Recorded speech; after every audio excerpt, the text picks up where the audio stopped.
ನಿಮಗೆಲ್ಲ ಗೊತ್ತಿರೋ ಶ್ರೀಗಂಧದ ಅಂದ್ಕೊಳ್ಳೇನೆ ನಾವು ಕರ್ನಾಟಕವನ್ನು ಚಂದನದ ನಾಡು, ಶ್ರೀಗಂಧದ ಬೀಡು ಅಂತೇಳಿ ಎಲ್ಲ ಕವಿವರ್ಯರ ಆದಿಯಾಗಿ ಎಲ್ಲರೂ ವರ್ಣಿಸಿದ್ದಾರೆ. ಆದರೆ ಶ್ರೀಗಂಧ ಒಂದು ಕಾಲದಲ್ಲಿ ಯಾವ ಮಟ್ಟದಲ್ಲಿ ವಿಜೃಂಭಿಸ್ತಾ ಇತ್ತು, ಈಗ ಯಾವ ಮಟ್ಟಕ್ಕೆ ಅದು ಹೋಗ್ತಾ ಇದೆ ಅನ್ನುವ ವಿಚಾರಗಳನ್ನು ನಾವು ಅರ್ಥ ಮಾಡಿಕೊಂಡು ಇನ್ನು ಮುಂದೆ ಈ ವೈಭವ ಮರುಕಳಿಸುವಂತೆ ಮಾಡುವುದಕ್ಕೆ ಯಾವ ರೀತಿ ಕಾರ್ಯಕ್ರಮಗಳನ್ನು ಹಮ್ಮಿಕೊಳ್ಬೇಕೆನ್ನುವ ದಿಕ್ಕಿನಲ್ಲಿ ನಾವು ಕೆಲಸ ಮಾಡ್ತಾ ಇದ್ದೇವೆ. ಮತ್ತು ಈಗಾಗಲೇ ಶ್ರೀಗಂಧದ ಬೆಳೆ ಬಗ್ಗೆ ನಮ್ಮ ಕರ್ನಾಟಕದಲ್ಲಿ ಆಗ್ತಾ ಇರ್ತಕ್ಕಂಥ ಅನಾನುಕೂಲಗಳು ಮತ್ತು ಅಕ್ರಮಗಳು ಅಥವಾ ಅನ್ಯಾಯಗಳು ಅಂತ ಏನು ಹೇಳ್ತೇವೆ, ಅವುಗಳನ್ನು ಗುರುತಿಸಿ ತಮ್ಮ ಮುಂದೆ ನಾನು ಹಂಚಿಕೊಳ್ಳೋದಕ್ಕೆ ಇಚ್ಛೆ ಪಡ್ತೇನೆ. ಇದಕ್ಕೆ ಹಿನ್ನೆಲೆಯಾಗಿ ಹೇಳೋದಾದರೆ, ಮೊದಲು ಶ್ರೀಗಂಧ ಮರ ಎಲ್ಲೇ ಬೆಳೆಯಲಿ ಅದು ಸರ್ಕಾರದ ಸ್ವತ್ತಾಗಿತ್ತು. 2002ರಲ್ಲಿ ಈ ಒಂದು ಪರಿಸ್ಥಿತಿಯನ್ನು ಸರ್ಕಾರ ಅರಿತುಕೊಂಡು ಒಂದು ತಿದ್ದುಪಡಿ ಮಾಡೋದ್ರ ಮೂಲಕ ಯಾರು ಶ್ರೀಗಂಧ ಮರನ ಬೆಳೀತಾರೋ ಅವರೇ ಒಡೆಯರಾಗ್ತಾರೆ ಅಂತ ಹೇಳಿ ಘೋಷಣೆ ಮಾಡುತ್ತೆ. ಅಂದಿನಿಂದ ರೈತರು ಯಾವುದೇ ಅಡ್ಡಿ ಆತಂಕ ಇಲ್ಲದೆ ಶ್ರೀಗಂಧವನ್ನು ಬೆಳೀತಾ ಇದ್ದಾರೆ. ಕರ್ನಾಟಕದ ಅರಣ್ಯ ಇಲಾಖೆ 2002ರಲ್ಲಿ ತಿದ್ದುಪಡಿ ಮಾಡಿ ಯಾವುದೇ ಸಂಘ ಸಂಸ್ಥೆಗಳು ತಮ್ಮ ಖಾಲಿ ಜಾಗಗಳಲ್ಲಿ ಶ್ರೀಗಂಧವನ್ನು ಮುಕ್ತವಾಗಿ ಬೆಳೆಯೋದಕ್ಕೂ ಕೂಡ ಅವಕಾಶ ಮಾಡಿಕೊಟ್ಟರು. ಇದರ ಜೊತೆಗೆ ಶ್ರೀಗಂಧದ ಕೊರತೆ ಉಂಟಾದಾಗ ಕರ್ನಾಟಕ ಸಾಬೂನು ಮತ್ತು ಮಾರ್ಜಕ ನಿಯಮಿತವು ಶ್ರೀಗಂಧ ಬೆಳೆದು ಸಿರಿವಂತರಾಗಿರಿ ಅಂತ ಒಂದು ಹೊಸ ಯೋಜನೆಯನ್ನು ಪ್ರಾರಂಭ ಮಾಡುತ್ತೆ 2001ರಲ್ಲಿ. ಇದಾದ ನಂತರ ಸರ್ಕಾರ ಕೂಡ ಹಿಂದೆ ಬೀಳದೆ 13-14ರಲ್ಲಿ ಸಿರಿಚಂದನವನ ಎಂಬ ಕೃಷಿ ಒಂದು ಯೋಜನೆಯನ್ನು ಕೃಷಿ ಅರಣ್ಯ ಪ್ರೋತ್ಸಾಹ ಯೋಜನೆಯಡಿ ಕೃಷಿ ಭೂಮಿಯಲ್ಲಿ ಬೆಳೆದ ನಿಮ್ಮ ಭೂಮಿಯ ಶ್ರೀಗಂಧ ಮರ ನಿಮ್ಮದು ಎಂಬ ಘೋಷವಾಕ್ಯಗಳನ್ನೇ ನಮಗೆ ಉತ್ತೇಜನ ಕೊಡುತ್ತೆ. ಈಗ ಇತ್ತೀಚೆಗೆ ಅಕ್ಟೋಬರ್ 2025ರಲ್ಲಿ ಕೇಂದ್ರ ಸರ್ಕಾರ ಈ ಇಡೀ ರಾಷ್ಟ್ರಾದ್ಯಂತ ಉದ್ಭವಿಸಿದ ಅನೇಕ ಶ್ರೀಗಂಧ ಬೆಳೆಗಾರರ ಸಮಸ್ಯೆಗಳ ಬಗ್ಗೆ ಒಂದು ಶ್ರೀಗಂಧ ಅಭಿವೃದ್ಧಿ ಸಮಿತಿ ಅಂತ ಹೇಳಿ ಒಂದು ರಚನೆ ಮಾಡುತ್ತೆ. ಅದು ಸೆಂಟ್ರಲ್ ವಿಸ್ಟಾ ಓವರ್ಸೈಟ್ ಸಮಿತಿಯ ಆಶ್ರಯದಲ್ಲಿ ಆ ಸಮಿತಿ ರಚನೆ ಆಗುತ್ತೆ. ಆ ಸಮಿತಿ ಅಕ್ಟೋಬರ್ನಲ್ಲಿ ವರದಿಯನ್ನು ಕೊಡುತ್ತೆ. ಆಮೇಲೆ ಈ ವರದಿ ಏನಿದೆ ಇದು ರೈತ ಸ್ನೇಹಿಯಾಗಿದ್ದು ರೈತರ ಬೇಡಿಕೆಗಳಿಗೆ ಪೂರಕವಾಗಿರೋದ್ರಿಂದ ಅದನ್ನು ಮೊಟ್ಟ ಮೊದಲಿಗೆ ನಾವು ಕರ್ನಾಟಕದಿಂದ ಅಖಿಲ ಕರ್ನಾಟಕ ಶ್ರೀಗಂಧ ಮತ್ತು ವನ ಕೃಷಿ ಬೆಳೆಗಾರರ ಸಂಘ ನಾವು ಅದನ್ನು ಸ್ವಾಗತಿಸಿದ್ದೇವೆ. ಈಗ ಕೇಂದ್ರ ಸರ್ಕಾರ ಇದರಲ್ಲಿ ಬಹಳ ಪ್ರಮುಖವಾಗಿ ಹೇಳಿರೋದು ಏನಂತಂದರೆ, ಶ್ರೀಗಂಧಕ್ಕೆ ಅಂಟಿಕೊಂಡಿದ್ದ ಒಂದು ಸಮಸ್ಯೆ ಏನಂತಂದರೆ 99 ವರ್ಷಗಳ ಹಿಂದೆ ಇಂಡಿಯನ್ ಫಾರೆಸ್ಟ್ ಆ್ಯಕ್ಟ್ 1927 ಭಾರತ ಅರಣ್ಯ ಕಾಯ್ದೆಯಲ್ಲಿ ಶ್ರೀಗಂಧವನ್ನು ರಿಸರ್ವ್ಡ್ ಟ್ರೀ ಅಂದರೆ ಕಾಯ್ದಿರಿಸಿದ ಮರ ಎಂದು ಘೋಷಣೆ ಮಾಡಿರುತ್ತೆ. ಈ ಘೋಷಣೆಯಿಂದಾಗಿ ಅರಣ್ಯ ಇಲಾಖೆ ಎಲ್ಲೇ ಬೆಳೆದರೂ ಅದನ್ನು ಇನ್ನೂ ಅದು ಸರ್ಕಾರದ ಸ್ವತ್ತಾಗಿತ್ತು ಅನ್ನುವ ಒಂದು ಗುಂಗಿನಲ್ಲಿತ್ತು. ಈ ಒಂದು ತಿದ್ದುಪಡಿ ಮಾಡುವ ಮೂಲಕ ಕೇಂದ್ರ ಸರ್ಕಾರ ಈಗ ಅರಣ್ಯ ಇಲಾಖೆಗೆ ನಿರ್ದೇಶನ ಕೊಟ್ಟಿದೆ. ಈಗ ಇನ್ನು ಮುಂದೆ ಈ ಶ್ರೀಗಂಧವನ್ನು ಅರಣ್ಯ ಉತ್ಪನ್ನ ಅಲ್ಲ, ಅದು ಕೃಷಿ ಉತ್ಪನ್ನ ಅಂತ ಹೇಳಿ ಘೋಷಿಸಿದೆ.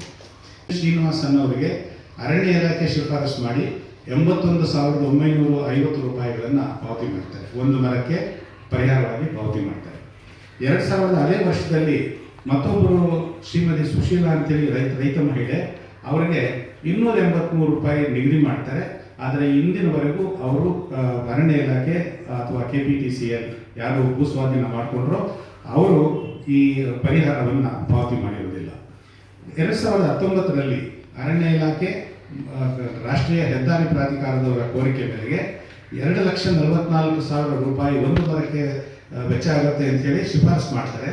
ಆದರೆ ಈ ಪರಿಹಾರವನ್ನು ಇದು ರಾಷ್ಟ್ರೀಯ ಹೆದ್ದಾರಿ ಪ್ರಾಧಿಕಾರದವರು ಪಾವತಿ ಮಾಡಿದೆ. ಅದರ ಬಗ್ಗೆ ತಕರಾರನ್ನು ಎತ್ತಿರ್ತಾರೆ ಮತ್ತು ನ್ಯಾಯಾಲಯಕ್ಕೂ ಕೂಡ ಹೋಗಿರ್ತಾರೆ. 2021ರಲ್ಲಿ ತಿಪ್ಪಮ್ಮ ಉರುಫ್ ಗುಂಡಮ್ಮ ಅನ್ನೋರಿಗೆ, ಇವರು ಕುಣಿಗಲ್ ತಾಲೂಕಿನವರು, ಅವರಿಗೆ 283 ರೂಪಾಯಿಯಂತೆ ಒಂದು ಮರಕ್ಕೆ ಪರಿಹಾರವನ್ನು ಕೊಟ್ಟಿರ್ತಾರೆ. ಇದು ಅಕ್ರಮವಾಗಿ ಪರಿಹಾರವನ್ನು ಪಾವತಿ ಮಾಡಿದೆ ಅಂತೇಳಿ ತಿಳ್ಕೊಂಡಿದೆ. ಇದಕ್ಕೆ ಸರ್ಕಾರದ ಆದೇಶ ಇರೋದಿಲ್ಲ. ಅದೇ 2022ರಲ್ಲಿ ಒಂದು ಮರಕ್ಕೆ 3,500 ರೂಪಾಯಿಯಂತೆ ಮಳವಳ್ಳಿ ತಾಲೂಕಿನ ಶ್ರೀ ಆರ್ ಸಾಗರ್ ಅನ್ನೋರಿಗೆ ಪಾವತಿ ಮಾಡಿದ್ದಾರೆ. 2023ರಲ್ಲಿ ಪದ್ಮಜಿ ಮಹಾಲಿಂಗಪ್ಪ ಅನ್ನೋರಿಗೆ 1,13,208 ರೂಪಾಯಿ ಪಾವತಿ ಮಾಡಿದ್ದಾರೆ. 2024ರಲ್ಲಿ NG ಜಯರಾಮಯ್ಯ ಅನ್ನೋರಿಗೆ 76,666 ನಿಗದಿ ಮಾಡಿದ್ದಾರೆ. ಈ 2022ರಲ್ಲಿ ಅರಣ್ಯ ಇಲಾಖೆನೇ ಒಂದು ಅವೈಜ್ಞಾನಿಕವಾದ ಆದೇಶದ ಮೂಲಕ 420 ರೂಪಾಯಿನ ನಿಗದಿ ಮಾಡಿರ್ತಾರೆ. ಈ 420 ರೂಪಾಯಿ ಸರಿಯಾದ ದರವಲ್ಲ ಅಂಥೇಳಿ ಹೈಕೋರ್ಟ್ನಲ್ಲಿ ಕೆಲವು ಸಂತ್ರಸ್ತ ರೈತರು ದಾವೆ ಹೂಡಿರ್ತಾರೆ. ಈ ದಾವೆ ಹೂಡಿರುವ ಸಮಯದಲ್ಲೇ